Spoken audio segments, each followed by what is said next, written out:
नमस्कार दोस्तों, स्वागत है आप सभी का अपना चैनल आभा आधार पेमेंट सिस्टम में। दोस्तों इस चैनल के माध्यम से आप लोगों को बैंकिंग इन्फॉर्मेशन समय समय पर मिलते रहता है। आप लोग इस चैनल को लाइक और सब्सक्राइब कीजिएगा और बेल का आइकन दबा के रखिएगा ताकि आने वाले वीडियो का नोटिफिकेशन आप लोगों को सही समय पर मिलता रहे। दोस्तों आज हम एक बैंक के ऊपर बातें करेंगे। जिन बैंकों का एईपीएस से हम लोग जो पैसे विड्रॉल करते हैं तो कस्टमर के अकाउंट से पैसे कट हो जाते हैं और हमारे वॉलेट में नहीं आ पाता है और वो पैसे फंस जाता है, जिसके कारण रिटेलर को बहुत सारी परेशानियां उठानी पड़ती है।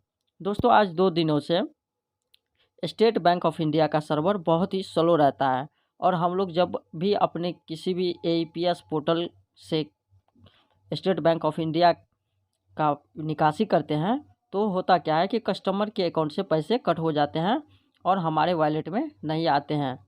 तो दोस्तों इस स्थिति में हम लोग क्या करेंगे और कैसे विड्रॉल करके अपने कस्टमर को देंगे।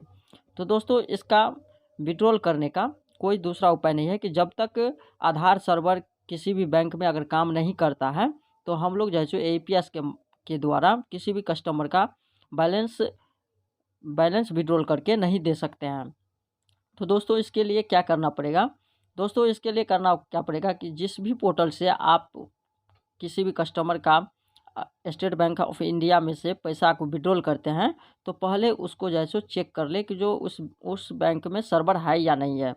तो दोस्तों उस बैंक को हम चेक कैसे करेंगे कि जैसे कि जो हमें स्टेट बैंक ऑफ इंडिया से पैसा निकासी करना है तो हम चेक कैसे करेंगे कि जो स्टेट बैंक ऑफ इंडिया में सर्वर है या नहीं है। दोस्तों ये चेक करने का जो सिस्टम है ये 2 भागों में हम आप लोगों को बताएंगे। ये 2 भागों में आप लोगों को हम बताने के लिए जा रहे हैं। सबसे पहला जो इसका है दोस्तों कि जो यदि आपका अकाउंट भी अगर स्टेट बैंक ऑफ इंडिया में है तो पहले आप अपना आधार नंबर डाल के और अपना थंब लगा के देख लें कि जो बैलेंस इंक्वायरी या निकासी हो रहा है या नहीं हो रहा है। जैसे कि दोस्तों कस्टमर का जब भी हम थंब लगाते हैं तो हम देखते हैं कि जो ट्रांजैक्शन बहुत देर तक प्रोसेसिंग में रखता है और बाद में वो फेल हो जाता है और कस्टमर के अकाउंट से पैसे कट हो जाते हैं। तो हम पहले जो है सो अपना ही थंब लगा के देखेंगे कि जो स्टेट बैंक ऑफ इंडिया का सर्वर काम कर रहा है या नहीं कर रहा है। अब दोस्तों दूसरा जो उपाय है इसका दूसरा ये है कि जो यदि आप लोग एक एक किसी भी एईपीएस पोर्टल से तो आप लोग विड्रॉल तो करते नहीं होंगे।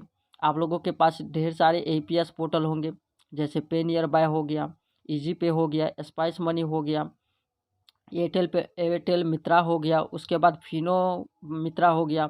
तो दोस्तों फिनो मित्रा में एक सुविधा दिया गया है कि जैसे आप एईपीएस के द्वारा कोई भी काम करने के लिए जाएंगे, जैसे बैलेंस इंक्वायरी करना हो, यदि कस्टमर का अकाउंट से पैसे विड्रॉल करना हो या मिनी स्टेटमेंट निकालना हो, तो उस पोर्टल में जब भी आप जाइएगा, जैसे कि जो अभी स्टेट बैंक ऑफ इंडिया का सर्वर डाउन चल रहा है और यदि आप लोग उसका जो है सो पैसे विड्रॉल करने के लिए जाओगे उस पोर्टल के ज़रिए, फिनो मित्रा के पोर्टल के ज़रिए, तो वहाँ पर क्या होगा दोस्तों कि जिस बैंक में सर्वर नहीं रहता है उस बैंक का नाम उस लिस्ट में से ही हटा दिया जाता है, यानी एईपीएस के लिस्ट में से वो नाम ही हटा दिया जाता है। तो आप लोग यदि फिनो के पोर्टल से किसी भी कस्टमर का एईपीएस विड्रॉल करते हो तो ये बहुत ही सुरक्षित और लाभदायक भी है। आप लोग वहीं से कीजिए। वहाँ से ये होता है कि जो जिस बैंक में सर्वर नहीं रहता है तो उस बैंक का नाम जो है एईपीएस लिस्ट में से हटा दिया जाता है। दोस्तों एईपीएस के द्वारा काम करने के लिए जितने भी रिटेलर हैं उसे बहुत ही परेशानी उठानी पड़ती है। दोस्तों हमारे साथ भी इस तरह की तकलीफ़ें होते रहती है। तो मैंने सोचा कि जो क्यों नहीं अपने दोस्तों को भी बता दें कि जो इस तरह से काम करें कि हम लोगों का एईपीएस के द्वारा पैसा जो किसी कस्टमर का विड्रॉल करते हैं वो किसी भी स्थिति में कटे नहीं। अगर कस्टमर के अकाउंट से दोस्तों पैसे कट हो जाते हैं तो कस्टमर हमारे ऊपर राशन पानी लेकर सवार हो जाते हैं कि नहीं आप मेरा पैसा निकाल लिए हैं, आप मेरा पैसा खा गए हैं। इस तरह का समस्या सबसे हम लोगों को उलझना पड़ता है, झेलना पड़ता है। तो हम लोग जो है सो एक सुरक्षित बैंकिंग पोर्टल जो है जहाँ से सर्वर का इशू होता है तो हमें सूचित कर दिया जाता है कि जो यहाँ से सर्वर का इशू है आप इस बैंक से पैसा नहीं निकाल सकते हैं, तो हमें उस पोर्टल से ही वर्क करना चाहिए। दोस्तों कि जैसे मैंने पे नियर बाय के आईडी से आज सुबह में एक विड्रॉल किया था 10,000 रुपये का। दोस्तों आप लोग देख सकते हैं। चलिए हम अभी जैसे पे नियर बाई के पोर्टल को ओपन कर लिए हैं और देख लीजिए कि यहाँ पे क्या लिखा हुआ आ रहा है। दोस्तों हम यहाँ पे चलेंगे माई रिपोर्ट सेक्शन पे। माई रिपोर्ट सेक्शन पे जाने के बाद यहाँ पे आप लोगों को नज़र आएगा आधार एटीएम ट्रांजैक्शन रिपोर्ट। तो इस पर आप लोग क्लिक कीजिएगा तो देख लीजिएगा यहाँ पे जो है सो हम आज के डेट में जो विड्रॉल किए हैं एक कस्टमर का, तो विड्रॉल दोस्तों जो है सो यहाँ पे फेल्ड हो गया है, लेकिन कस्टमर के अकाउंट से पैसे कट हो गए हैं। इस स्थिति में दोस्तों होता क्या है कि जो कस्टमर राशन पानी लेकर रिटेलर के सर के ऊपर चढ़ जाता है कि नहीं आप लोग मेरा पैसा निकाल लिए हैं। तो इस परेशानी को हटाने के लिए आप लोगों को दिखा दे रहे हैं कि जो देखिए इस तरह का परेशानी होते रहता है एपीएस ट्रांजैक्शन में। तो आप लोग जो है सो इस तरह का परेशानी नहीं उठाइएगा, इसलिए मैंने ये वीडियो बनाया है।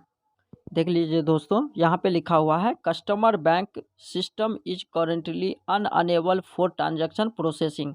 यहाँ पे देख लीजिए साफ साफ तौर तरीके में जैसो लिखा हुआ है। यहाँ पर आप लोग पढ़ सकते हैं कि जो यहाँ पर क्या लिखा हुआ है, customer bank system is currently unable for transaction processing. और यहाँ पे जो है सो कस्टमर के अकाउंट से पैसे कट हो चुके हैं और हमारे वॉलेट में नहीं पहुँचे हैं। तो दोस्तों इस परेशानी से बचने के लिए आप लोग जो है फिनो मित्रा का ही उपयोग कीजिएगा। जब किसी बैंक में सर्वर का प्रॉब्लम हो तो वहाँ से क्या होता है दोस्तों कि हम लोगों को अपडेट जो है सो मिलते रहता है जो इस बैंक में सर्वर अभी नहीं है, आप लोग जो है सो एपीएस विड्रॉल नहीं कर सकते हैं। तो दोस्तों आज मैंने आप लोगों को एपीएस के द्वारा स्टेट बैंक का पैसा विड्रॉल करने की जो परेशानी होता है ये आप लोगों को बताए हैं कि जो किस तरह से हम लोगों को परेशानी ना हो। दोस्तों हमारी वीडियो अगर अच्छा लगा हो तो लाइक और सब्सक्राइब ज़रूर कीजिएगा और अपने दोस्तों को शेयर भी कीजिएगा। धन्यवाद।